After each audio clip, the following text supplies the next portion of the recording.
Today we're back in Middle Tennessee doing our Power Up Tech Camp. This year we had the privilege of partnering with the state parks at Henry Horton State Park. We actually have a couple of repeat visitors from our very first Power Up Tech Camps that have come back to enjoy what we've been doing with technology in the outdoors. Warning danger, someone is getting candy. Being able to see the people actually interacting. Asking those questions, just the whole learning and the knowledge building is the best part about Tech Camp. Today I have made s'mores. I went and pushed a bunch of buttons that kind of did stuff regarding the maps program. I have also hacked into a computer. I broke the AI that was designed for interviews and general conversations with people who struggle doing such.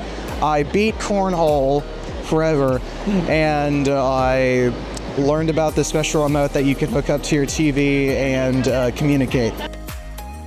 I've had fun so far.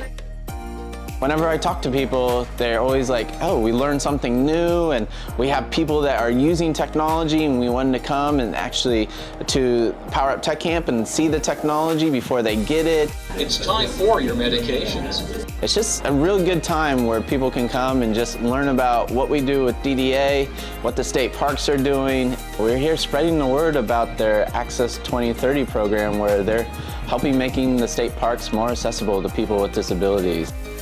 Did you ride in the wheelchair? Yeah. How was that? That felt good. We have learned that enabling technology and assistive technology can be a big part to empower people to do more things on their own, to build their independence and give them confidence to do the things that they want to do in life.